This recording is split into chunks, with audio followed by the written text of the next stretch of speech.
Welcome to our panel discussion on the COVID-19 vaccine. My name is Melissa Hogan, and I am the Dean of the College of Science, Health, and Pharmacy here at Roosevelt University. Earlier this year, we conducted a series of discussions with faculty from the College of Science, Health, and Pharmacy on different aspects of the COVID-19 vaccine. Our first session was entitled From Trials to Vials and featured Dr. Robert Sizer, who provided insight on the vaccine development process. Our second session with Dr. Badria Nikosevich addressed common myths and misperceptions about the vaccine. Dr. Jason Allegro shared his experiences as an infectious disease pharmacist treating COVID-19 patients. We were also joined by a special guest, Dr. Tamara Marshall, who shared how the COVID-19 pandemic disproportionately affects communities of color. All of the sessions are available on the Roosevelt University and Justice for All podcast, which can be found on the RU website and wherever you listen to podcasts. A lot has happened since we last met. The vaccine has been made available to everyone age 16 and up, and the Pfizer vaccine just received approval for children age 12 and up. Almost 60% of adults in the United States have received at least one shot. Whereas people were struggling to get an appointment for the vaccine, now many health departments and pharmacy locations in the area are offering it without an appointment. The one-shot Johnson & Johnson vaccine was paused due to a possible association with a rare blood clot. It is available again with precautions. Today, I'm pleased to bring back our faculty panelists to provide an update on the COVID-19 vaccination efforts and what's new in treating COVID-19. During our live broadcast today, you'll have an opportunity to ask questions. Feel free to type them into the chat, and we'll save time to address them at the end of our discussion. Before we begin, I'd like to ask each of our panelists to share their personal experiences with the vaccine. Did you have any adverse effects, and how has your life changed since being vaccinated? Dr. Allegro, I know you were among the first to be immunized back in December, so we'll start with you. Yeah, thank you, Dr. Hogan. I was immunized in December, and then I got my second dose in January. I feel great. I only had side effects kind of the day after that second vaccine. And other than that, nothing unusual, nothing that's kind of been long-term or anything like that. The other part of your question was kind of like, how do I approach things a bit differently now? I think initially I was a bit hesitant to be like, okay, let's kind of just do things as normal. And still, I am not to that point yet. But with some of the CDC guidance that has come out there, that vaccinated folks who have been fully vaccinated can gather with other completely vaccinated people in their own home. That is something that has helped me a lot, because before I had a lot of anxiety, even just visiting my parents and giving them a hug, just elbow bumping them, wearing a mask when I'm close to them, all of that I feel pretty comfortable, because our family thankfully is fully vaccinated, and be able to do things like that. And we just had Mother's Day this past weekend, and it was just night and day from last year's Mother's Day. You could kind of contrast that, and it has been a big difference in terms of that. That's wonderful. That's really good to hear. Dr. Nikosevich, how about you? So I received my first vaccine a couple of weeks after Dr. Allegro, also back in January, and my second dose in February. With the first dose, I had absolutely no issues whatsoever, no side effects. With the second dose, I did experience a bout of dizziness and fatigue that began almost 24 hours on the dot after the dose was given. It only lasted about half an hour. So for me, that half an hour of discomfort was definitely worth feeling protected against COVID-19. Just to point out, both Dr. Allegro and myself received the Pfizer vaccine because that was the vaccine that was offered within the health system we work at. And in terms of how my life has changed since I have had the vaccine, much like Dr. Allegro, I feel more comfortable being around people. So there's obviously a lot less stress, a lot less anxiety. Running into a friend and standing there and talking to them for 20, 30 minutes, even though it's outside. Before that used to induce a little bit of anxiety, wondering if I'm going to bring something home to my children or to my husband, who has had some health issues and is high risk for COVID-19. consequences if he were to contract the virus. So it certainly has given me a chance to relax a little bit more and enjoy life a little bit more.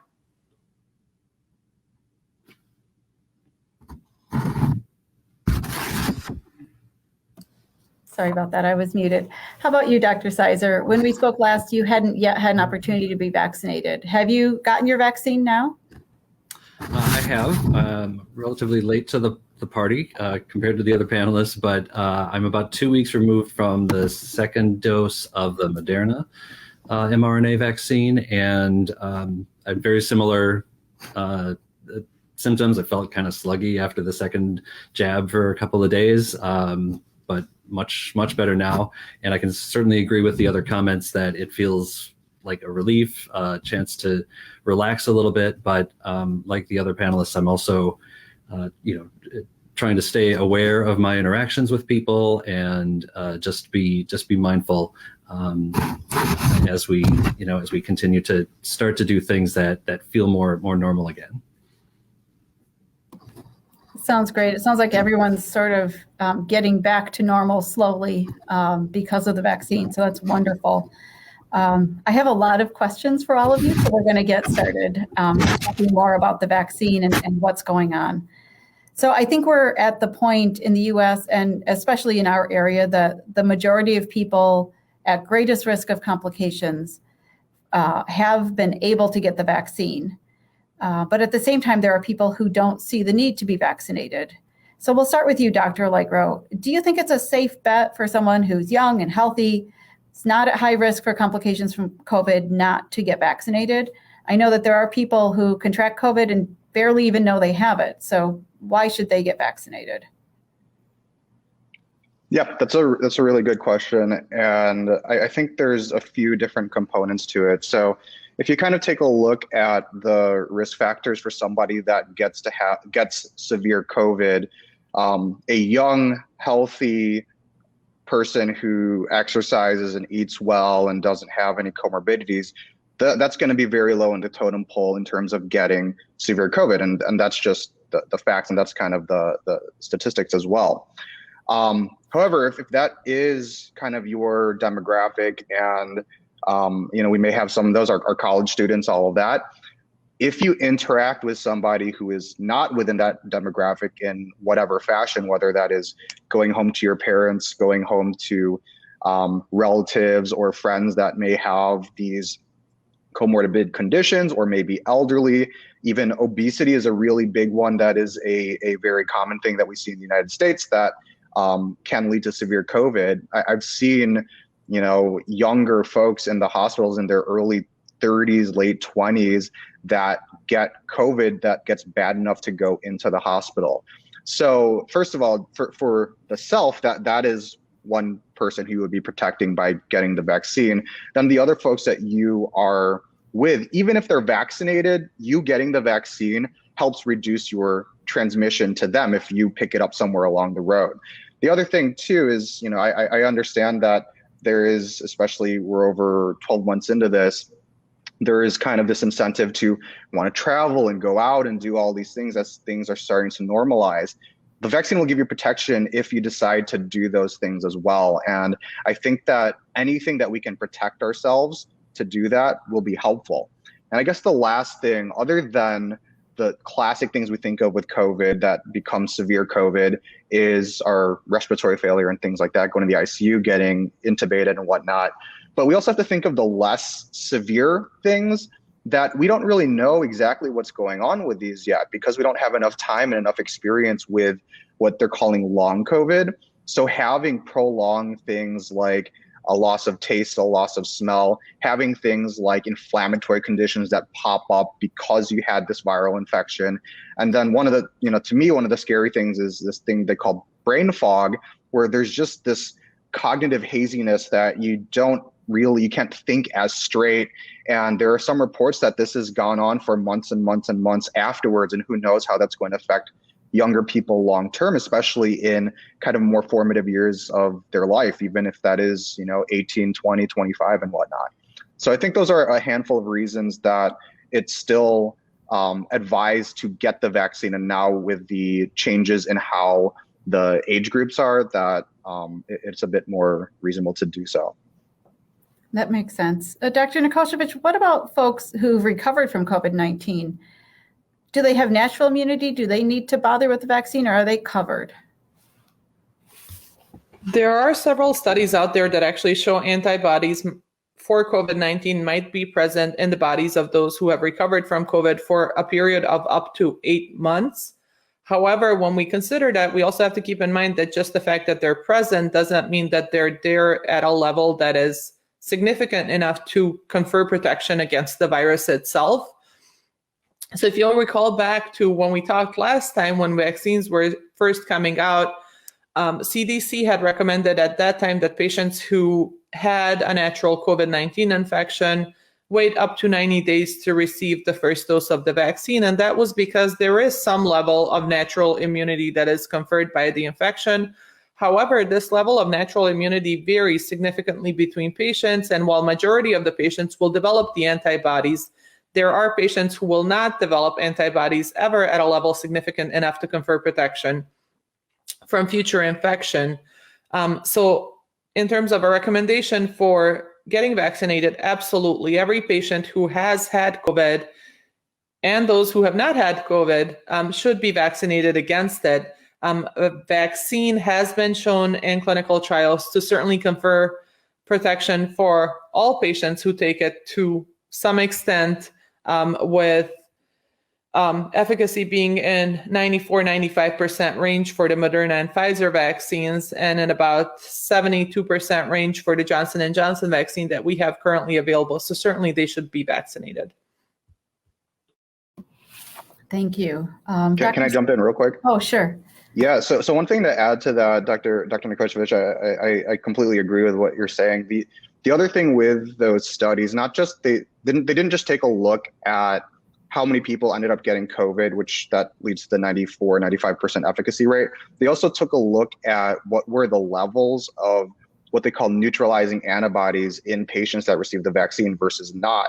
And they compared that to those who had convalescent plasma, so someone who got COVID, and they actually showed that in the vaccine groups, those were generally higher. The geometric mean, essentially the titers, the levels of the antibodies that should neutralize the virus were higher in those that got the vaccine. So even if you got COVID in the past, your immunity is not as effective as if you would get the vaccine. Interesting. So there is a benefit even if you've had it, and even if you measure antibodies, it might not be as powerful as getting the vaccine. Dr. Sizer, you spoke in our previous session about personal choice versus collective responsibility. So what is your perspective on low-risk people, like healthy young adults, choosing not to get vaccinated?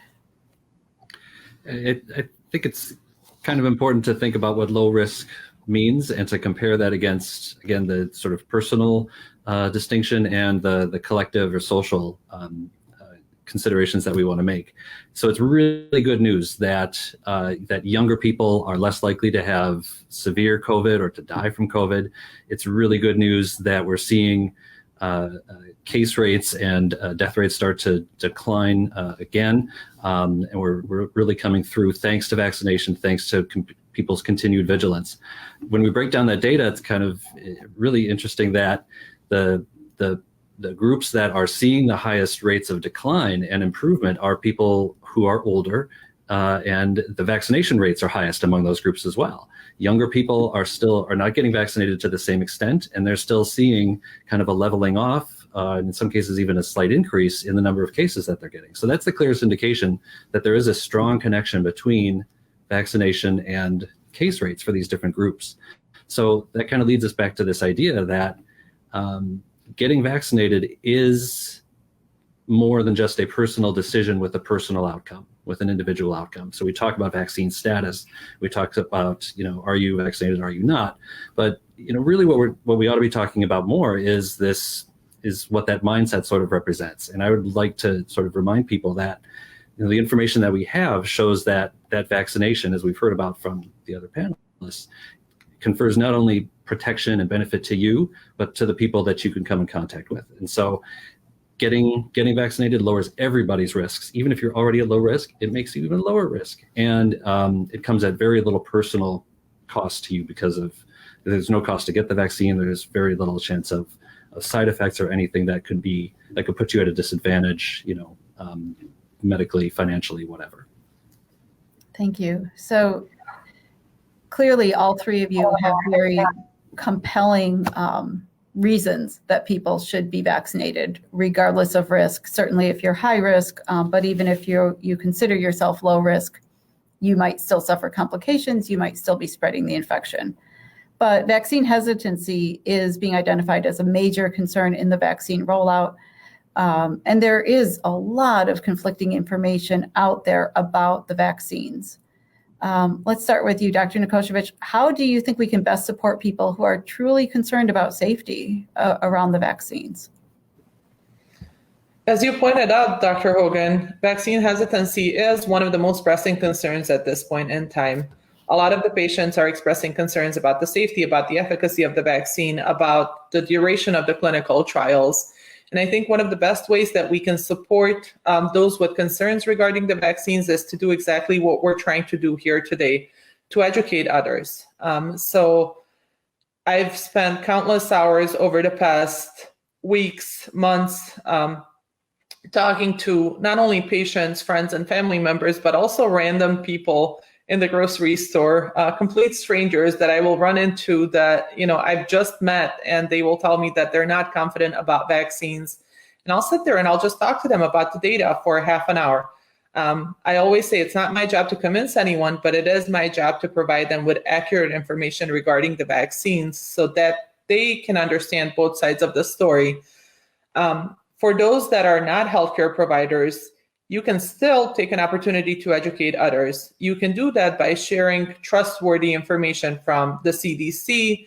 The Immunization Action Coalition is actually a really good place to look at when you're looking for data that is accurate and easy to relate to others. And of course, local public health departments are a great resource for that. Obviously, the vaccine series done within the And Justice for All podcast are a great resource. All of us made sure that we looked at all of the information available and presented it in a manner that makes it easy to understand. So oftentimes I'll talk to a person about vaccine. I actually talked to my insurance agent about the vaccine in person over the phone, and then sent her a link to the podcast. So Dr. Sizer's podcast, Dr. Allegro's, Dr. Marshall's podcast, so that she could have an opportunity to listen to it for herself.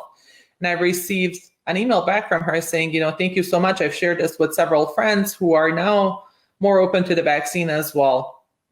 So education, I think, is one of the most important steps that we can take in order to help decrease vaccine hesitancy right now.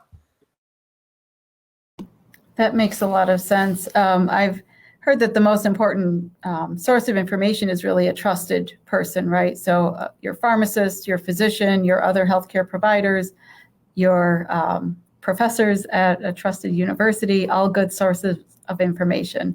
Dr. Allegro and Dr. Sizer, do you have anything to add about helping people who have valid concerns about this vaccine? I think it can be helpful really to not just talk to people who are, you want to talk to people whom you trust. You want to refer people to those whom they trust with other types of information and decisions. And I've found in talking with people too that if you simply come back at them with facts, they may retrench a little bit more and feel a little bit less sure about their own position, but maybe not in the way that you'd want. So in taking the time to kind of expand the conversation to, where did you get this information? What were you thinking about? What is the underlying concern? That can be something that helps people understand the motivations and the source of their hesitancy, rather than just sort of saying, here's a point and here's a counterpoint. And that can sometimes be more effective. It sounds like my colleagues have been doing that, but it really does require the time to do it. It can't be done just over a quick text message or Facebook post or whatever. Engaging in conversation is really the best way to go about it. Yeah, I think what I'm hearing from both of you is that we really need to respect the concerns of people. People are not trying to be necessarily belligerent or contrarians, but rather they constantly have to look out for their own health and well-being. And this is one way that they're doing that. And, if we have information to share, we can do that, but we have to understand what the concerns are and be good listeners as well. So we're going to turn to variants now. I've read that because of the more contagious variants, it'll take a lot more people to get immunized to reach that herd immunity that we were talking so much about last spring. So about 90% will need to be immunized versus what we were talking about 70% before. So is there any hope of reaching that goal because of the variants, Dr. Allegro? And if not, what does it mean for ending the pandemic? Yeah. So like you said before, we were hoping to reach about a 60 to 70% herd immunity. And to recap what that means, it's kind of the threshold that we have that immune folks in the population will decrease transmission so much that those that are not protected and don't have immunity won't get the virus. And we're thinking about 60 to 70%. This includes vaccinated folks and those that did get immunity by getting the actual disease. And the fact that the variants have been so a bit more transmissible, as well as they have more virulence, meaning that they're able to better evade our immune system, that makes it a bit concerning. And you said now a higher threshold for herd immunity. There have been a few papers that have been published recently that it seems like herd immunity, to be frank, is not kind of in the picture anymore. And with a lot of what we are seeing with vaccine hesitancy, there's a whole host of reasons that I'll kind of briefly review. So the variants is a big one. The fact that immunity, we kind of don't know how long these vaccines will last in terms of immunity. This will be a question that still needs to be answered, whether or not a booster dose will be needed in the future, something like a flu shot. We are still kind of vaccine rollout as we know, has been a little bit of an issue earlier in the first few months of the rollout, but has since, I think, improved. But it is also variable based on the state and even based on the county. It might be easier to get vaccines somewhere else versus a different place. One thing with COVID-19 is that it's harder to kind of just structure where herd immunity would occur. And what I mean by that is, if we go back to, I think this was early 2000s with SARS-CoV-1, the SARS outbreak that was in China, it was mostly contained within China. And it was mostly people who were in certain areas there. And we didn't see a ton of it go globally. But with our even more globalized world now, in 20 years later from that, it's hard to just confine where that virus is to one place. So that herd immunity is a bit harder to achieve in that manner. And then I guess the last big thing about the difficulty in achieving herd immunity is kind of actually a few things we mentioned before. Once you get vaccinated, you feel a little bit more comfortable, but then maybe some folks, we might get too complacent and get to have these big gatherings. And we see that in places like India, that has been devastating and that has really hit really, really hard there, partly because there's been a lot of really large gatherings in that area, in addition to low vaccination rates and whatnot. So I think being consistently vigilant with this and the practices that we have kind of done in the last year, and going with guidance that CDC has, would be ways to improve this. But instead of achieving herd immunity and completely eradicating SARS-CoV-2, I don't think that's going to happen. It doesn't seem like that for the scientists and the epidemiologists out there. What it's going to probably look like is, hopefully we'll get this under control, and then there will be pockets of an outbreak here and an outbreak there, depending on the different situation, the different exposures within a certain area.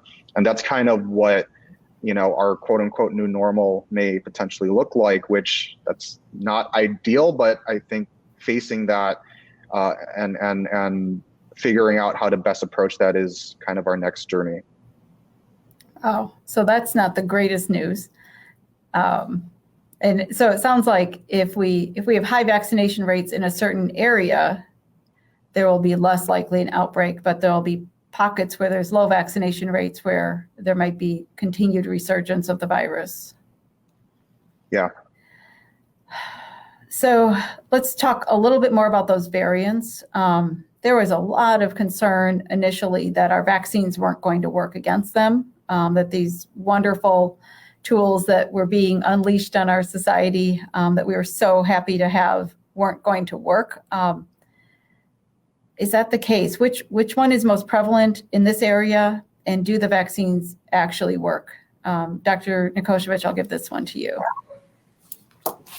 Well, according to the CDC, the most prevalent variant currently in the United States is B.1.1.7, which was first identified in the United Kingdom during September of 2020. And this variant at that time was seen to be more efficient in terms of transmission and more rapid in terms of transmission.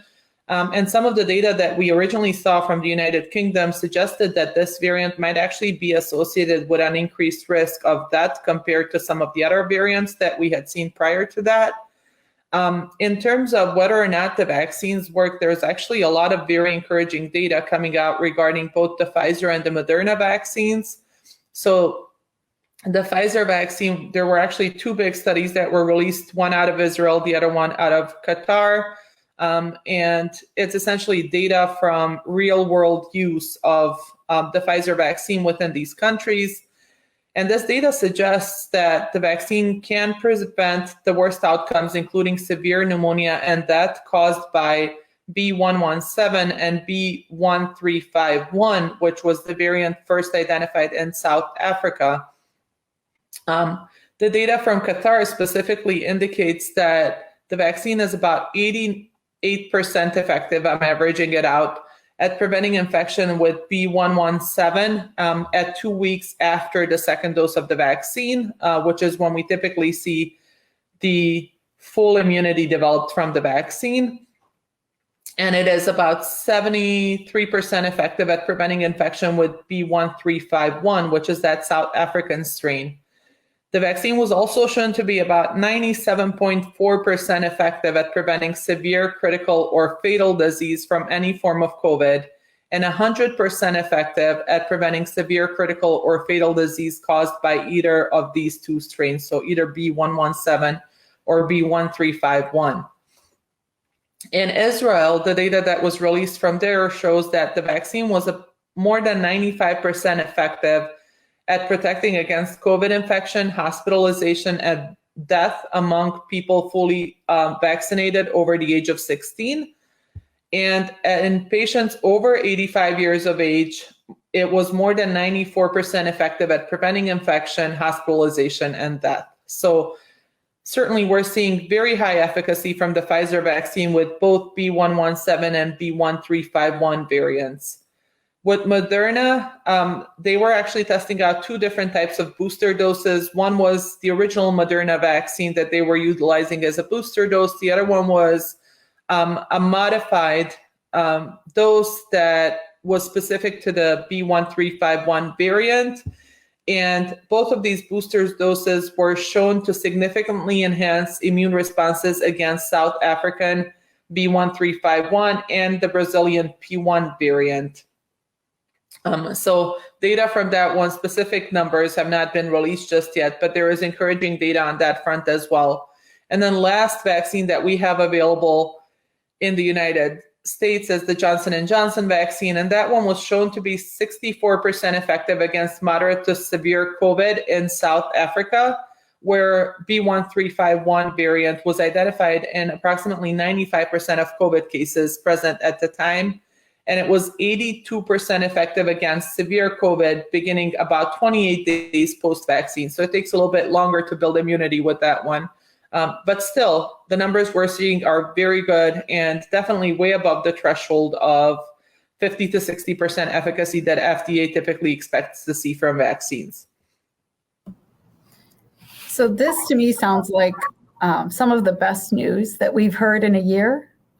because I recall the amount of anxiety I was hearing from people that, number one, should I even bother because the variants are coming and it's not going to work? And number two, I've been vaccinated and will it even work? Can I trust the vaccine? I guess you gave us a lot of data, and it's really encouraging that this is real world data, not lab data, not, some little study, but it's actually happened in real places. And I would summarize sort of globally that you just told me that they work really well against all the variants. Absolutely. And there's actually new data that just came out yesterday or today.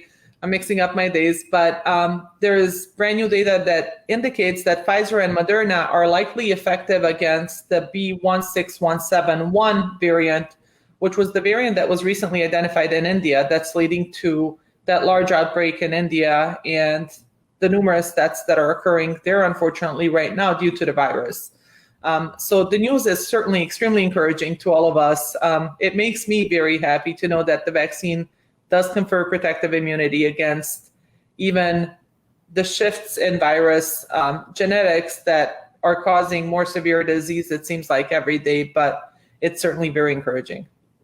Absolutely. Dr. Allegro mentioned booster shots. I want to talk about that for a second. Dr. Sizer, are we going to have to roll up our sleeves in a year or less and all get booster shots? And before you answer that, how do we figure this out if we need booster shots? Like what sort of research is being done right now? Yeah, others have mentioned this during the discussion, and that I think is very useful to think of this as sort of a continuum of research and of prevention and intervention to help control the spread of this virus, not just today, not just for the way we understand it now, but going forward for years, because we will be dealing with this in one shape or another for years and decades to come. So booster shots are a way to boost or to sort of revive our immune response to a pathogen. And in some cases, they're used to be able to account for or to deal with variations on a pathogen, just like the variants that we've been talking about for the SARS-CoV-2 virus. So the timing of booster shots is going to depend on some of the things we've heard about before, whether you have neutralizing antibodies, how long they last, what your immune system does to kind of remember your exposure to a virus and be able to deal with a re-exposure to a new virus or a variation of it. And it's also going to depend on the course of vaccination that we have going forward now. So the people who research viruses, and vaccines, the people who develop them are looking at these things very actively to kind of trace the incidence and spread of these variants and look at the timing that's going to be necessary for potential booster shots going forward. So this is all based on the data that we accumulate over these studies and through the sort of real world knowledge that we have about how effective these vaccines are. So do you think we're going to all need booster shots?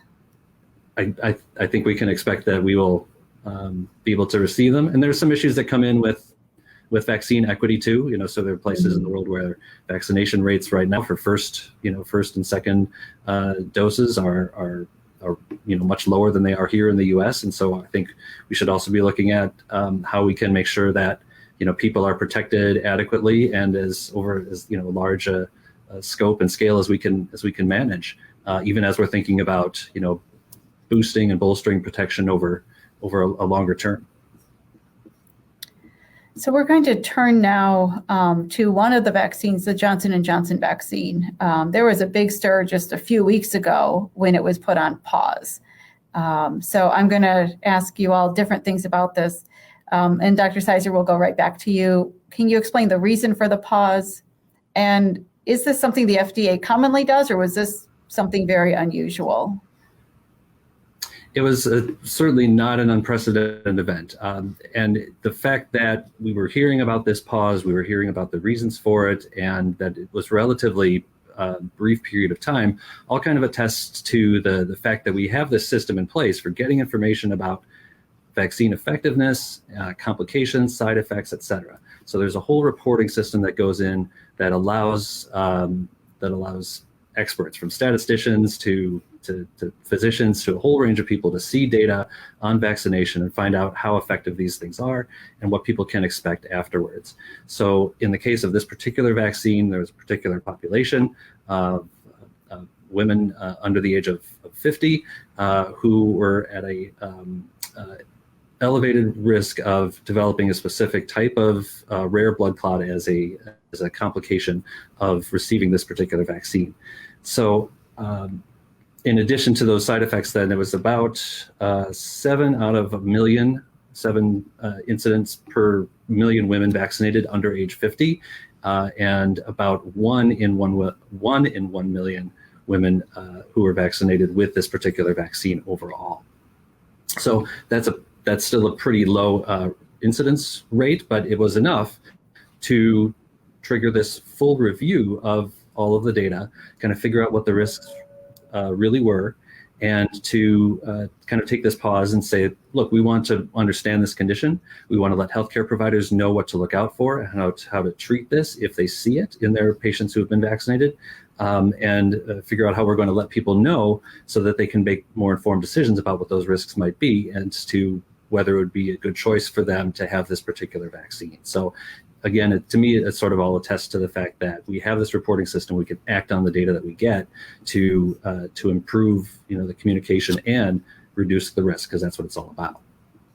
It's interesting because I've heard people say, it's really terrible, or it's too bad that the FDA did this because now people won't be as confident in vaccines because, why would they stop it? And my response is similar to yours, right? Like, this tells you that there is a very robust mechanism around safety and around monitoring, and this is a normal procedure, and it's because we're tracking the data, and it's because we're cautious about side effects that this happened. So it's a good thing. Dr. Allegro, can you tell us a little bit more about this rare clot and how a vaccine could cause a clot if there is a causal relationship there? Yeah, I think we have to be, we don't really know if there is a causal relationship at this point, and we have to be kind of careful to say, oh, this causes this adverse effect, because like Dr. Seisler was saying, this is, less than a 1 in a million shot in having these types of clots. And, that versus all the complications with COVID, if you actually get it, those are much, much, much, much higher percentages in those settings. So the particular type of blood clot they found in these 6 women is something called a cerebral venous sinus thrombosis. So let's break that down a little bit. So a cerebral, meaning in the brain, venous sinus thrombosis. So there are these blood vessels that will actually drain out CSF and extra blood through your sinus. CSF? Oh, your cerebral spinal fluid, sorry, and extra blood that is deoxygenated, so that does not have oxygen, into your sinuses. And these blood vessels can get occluded. So if there is a clot, mean? Yeah, so occluded is like, so think of your blood vessel normally as this is not great for our podcast, right? Showing my my blood vessel clot here. But if your blood vessel normally, blood will flow through this, it will get occluded with a clot if there is something that kind of sticks to there and doesn't let blood flow go through as well.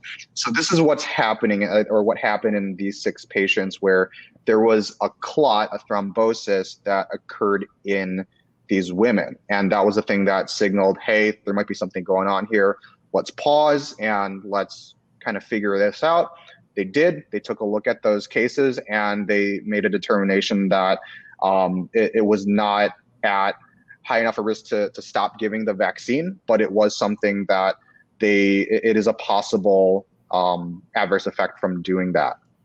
One thing that is unique about this type of clot is that you have something called thrombocytopenia along with that. Thrombocytopenia is a term for a low amount of platelets in your blood. And platelets are something that aggregate together whenever you have some sort of injury, and they help to form a blood clot. And you can imagine if you're not having enough of those cells working in your body, then you're actually at a high risk for getting a bleed. So like some sort of hemorrhage or some sort of, if you fall and then you don't have anything that can coagulate your blood, that can clot things together, then you're just going to keep bleeding and bleeding and bleeding. So this is a pretty unusual type of clotting in the setting of low platelets. So that's what's been rare about this CVST that we've been talking about. It has this low platelet count, and they're not really sure kind of what's going on.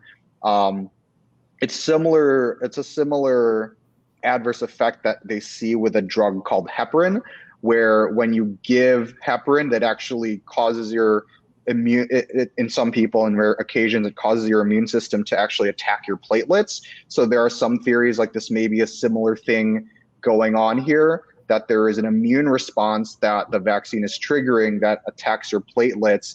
They don't really have a great reason for the mechanism of the clot in the brain itself, but that's kind of, what they were looking at with that. Okay, so you got really technical on us, which Sorry about that. Nope, I asked for it.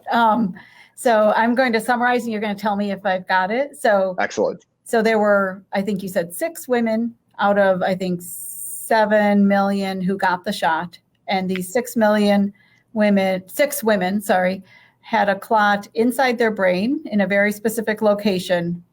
And at the same time that they had the clot, they also had something of a bleeding disorder because of their blood was affected that way also.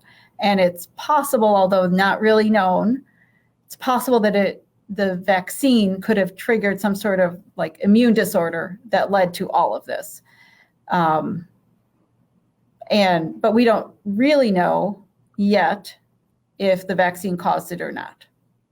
Yeah, exactly. The data that they have is those 6 patients, and the data in terms of the time course of when they got their vaccine. They have all of their labs. They have kind of what happened with these blood clots and whatnot, and trying to make sense of all of that, and then additional studies and whatnot. That's where they're going to be able to take a look at that. And now, as clinicians, we are very kind of eyes and ears open for something like this. If somebody comes in, they're like, "Hey, I got the J&J vaccine a few weeks ago. I've been having a headache," and looking for things like this early on is now kind of, we have a heightened acuity for doing that. So I think that's one thing that this pause led to.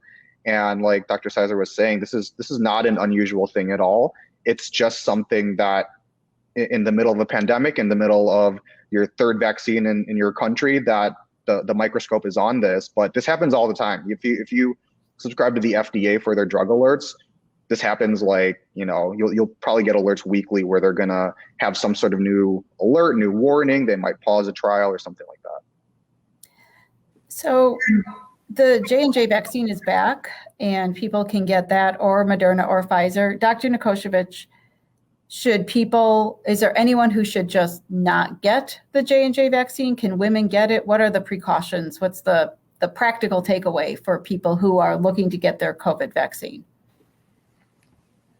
Well, based on the discussion that we just had, there were actually a couple of great things that came out of this pause for the Johnson & Johnson vaccine. Number one, it gave us a chance to figure out exactly what was going on with these 6 women.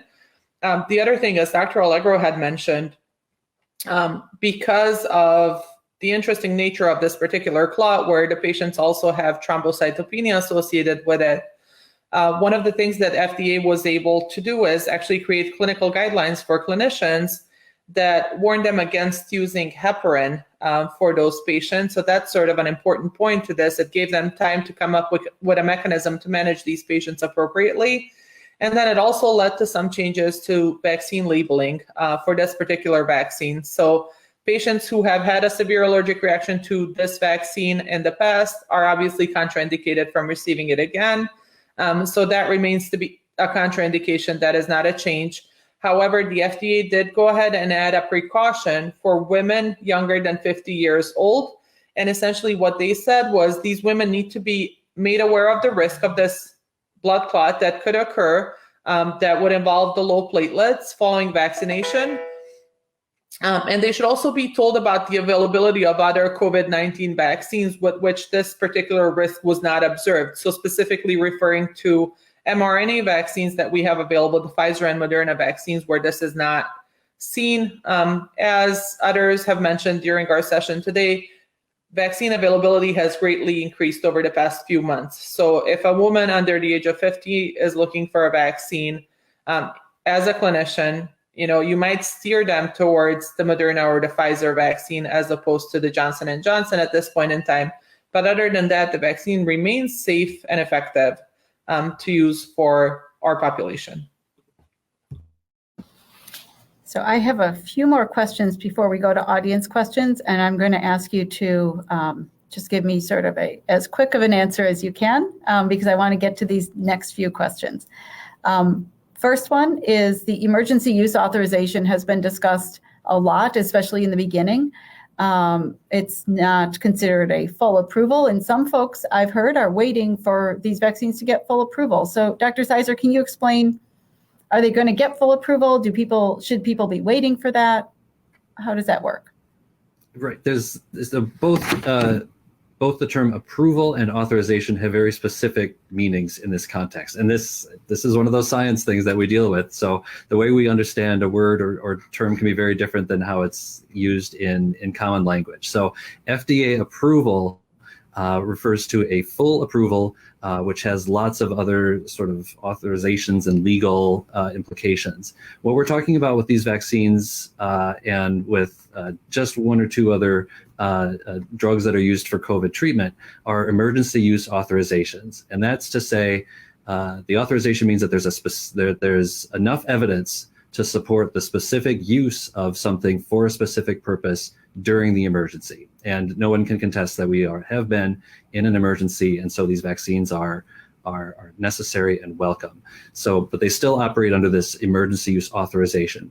When the emergency is over, only drugs that have been approved, fully approved, can be used. And so that full approval, is just going to require more time and more data and more of the sort of scrutiny that we've been talking about with getting information on people who've been vaccinated to make sure that everything is safe and effective, and will be, going forward. So once that's done, it's basically a legal definition. We fully expect that everything that's been approved for emergency use or authorized for emergency use will be approved fully within a few months.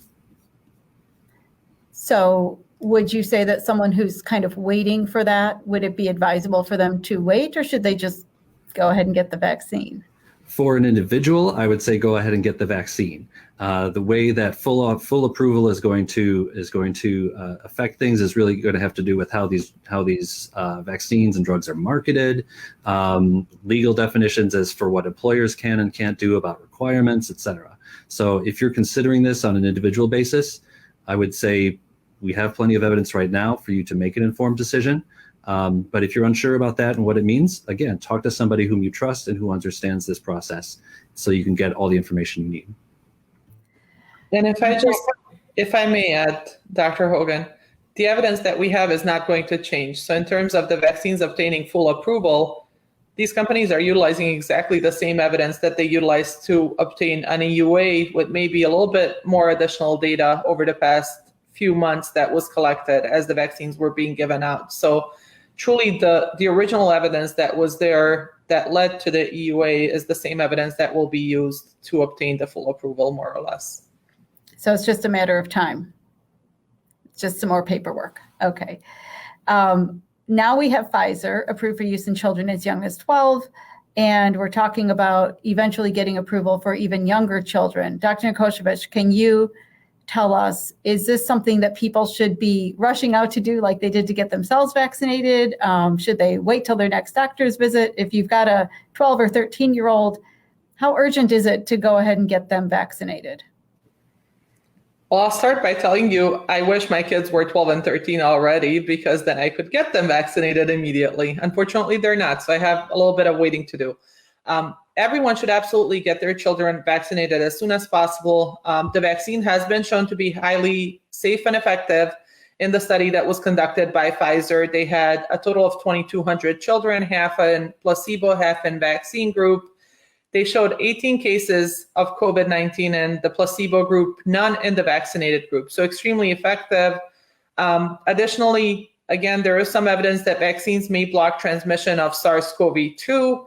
And now that children are starting to go back to school, my concern is always, will they bring something back unknowingly to my husband, to my grandmother, people who are at higher risk of COVID-19. So absolutely, everyone should be looking to vaccinate their children as soon as possible.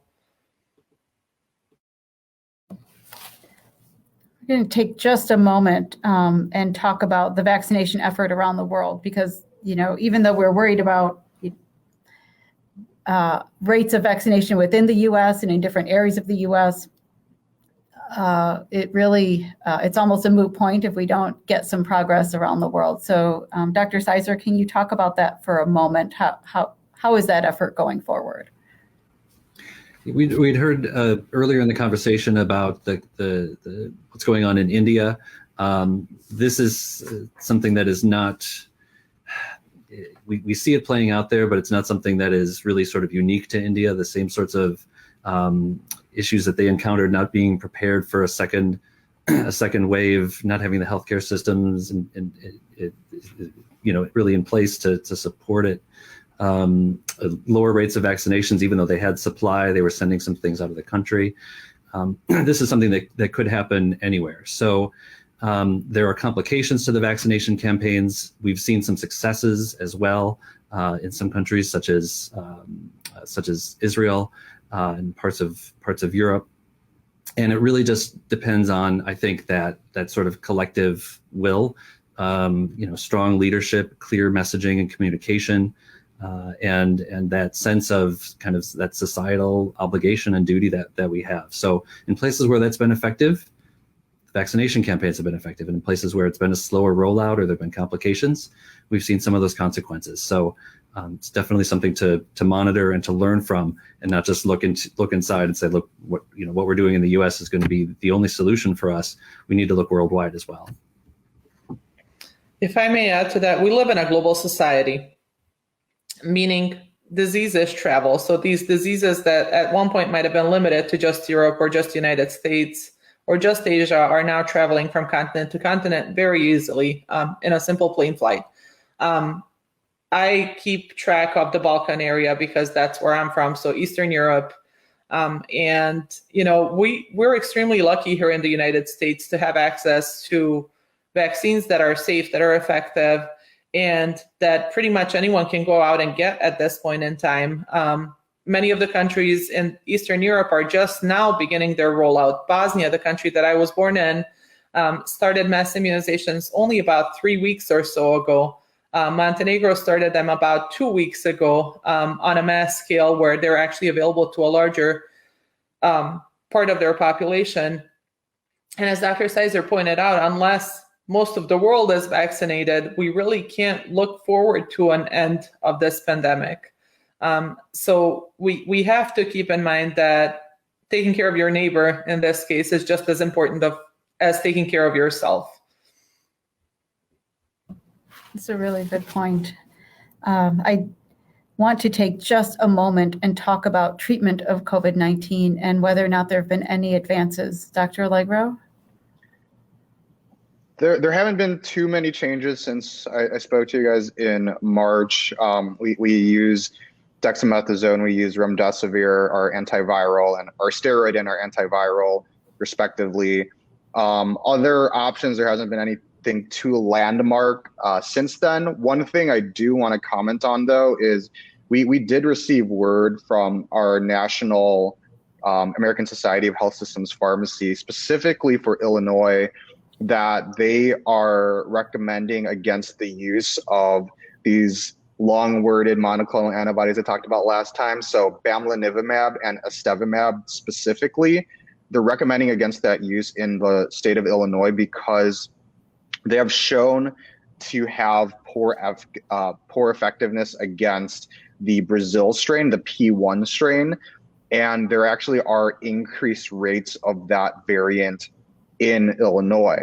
So they are this is the antibody treatment that you would get in the outpatient setting. So if you have high risk factors for going into the hospital, but you're not sick enough to go to the hospital, they've kind of recommended to use the other antibody cocktail instead of the bamlanivimab, estevimab. So didn't think I have to say that again today, but those are kind of the big things in treatment. Otherwise, there really hasn't been any big changes to treatment.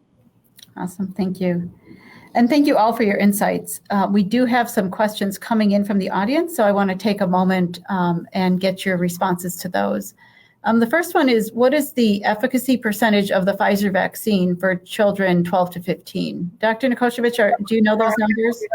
So in the Pfizer study, based on what we're seeing in the placebo group with 18 cases of COVID and 0 in the treatment group, meaning the vaccine group, it's 100% efficacy for protecting children from COVID-19. Extremely promising. Wow, that's pretty good. You can't get better than that. Next question is, I'll go to you, Dr. Sizer. Question about getting titers tested before booster shots. So is it possible that we'll have people get their titers tested and then decide if they need a booster shot, and would that be effective? Yeah, it's a good question, and it gets to that issue about trying to gauge how long our protective immunity lasts or is going to be of benefit to us after getting vaccinated or after having a natural course of infection. I think just like everything else, this is going to be based on data, and it's going to be based on information that we glean from trials. So one of the things that happens in clinical trials is that we follow up with the people who got shots, and we find out we get more information from them if they continue to participate. We use that as the basis for new decisions about whether boosters might be necessary and what might be the most effective way of administering them.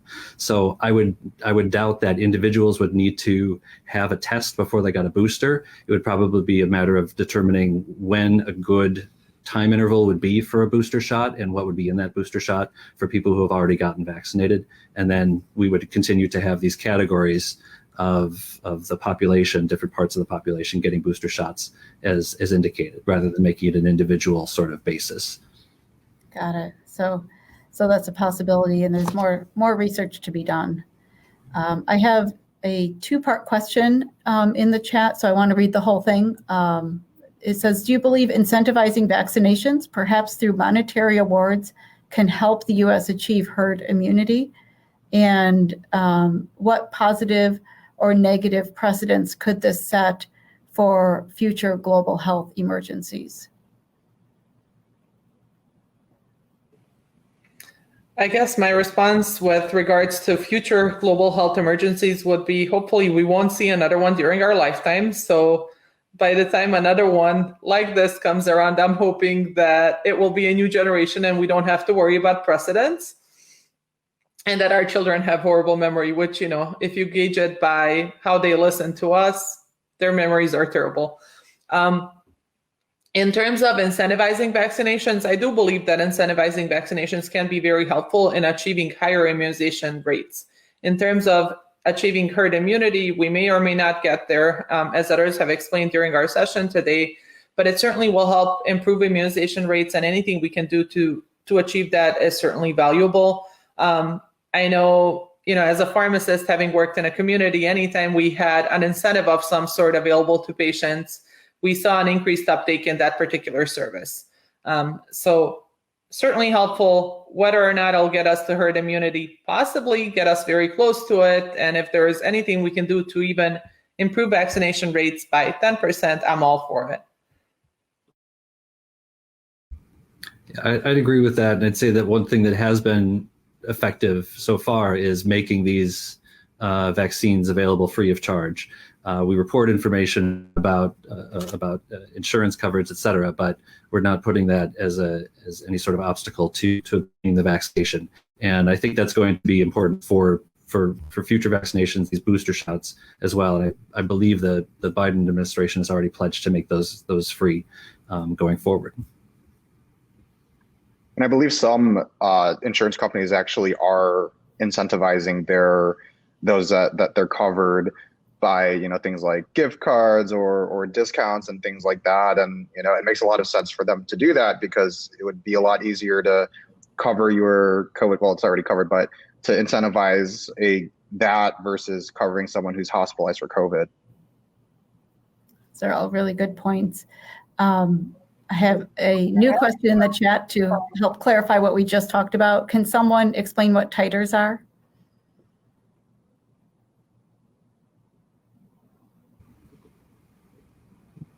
So that just refers to keeping track of the antibodies that you would have produced as the result of getting a vaccine or getting exposure to the coronavirus.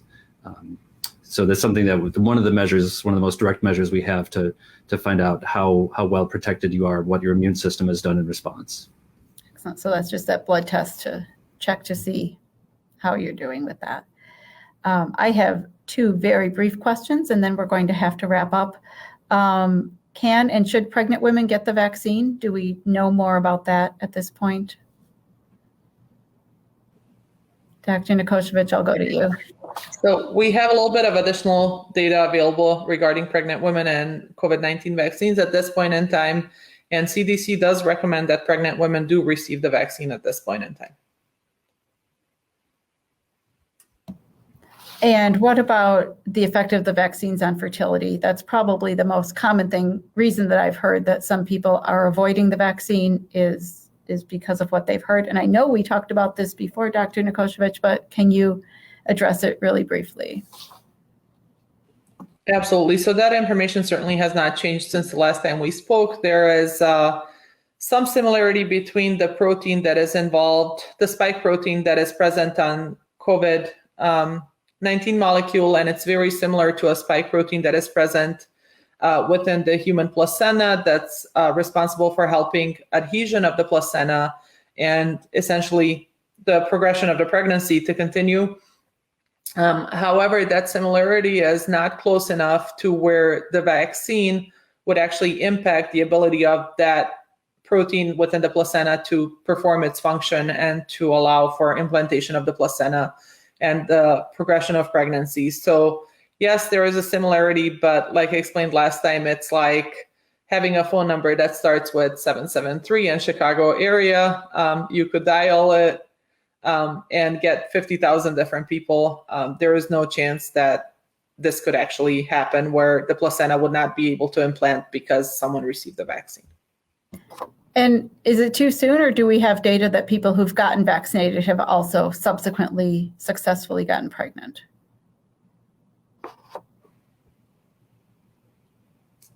I do know that there were numerous pharmacists, at least, because those are the ones that I keep in touch with, that had received the vaccine and subsequently became pregnant. I also know numerous pharmacists personally who were pregnant while they received the vaccine, and there were absolutely no issues with their pregnancy. Keep in mind that COVID-19 carries a large risk when it comes to pregnancies. So pregnant women who contract COVID-19 are at a higher risk of severe consequences up to and including miscarriage. So that is always something to keep in mind, is that risk versus benefit equation that we're looking at in medicine. And certainly with these vaccines, the benefits far outweigh the risks. Thank you. And we are out of time. I want to thank our audience for joining us today and all of our panelists from sharing the updates and all of the information that you have about the COVID-19 vaccine. This concludes our discussion today. You can find this session and every session of our discussion series on the RU podcast and Justice for All. Thank you.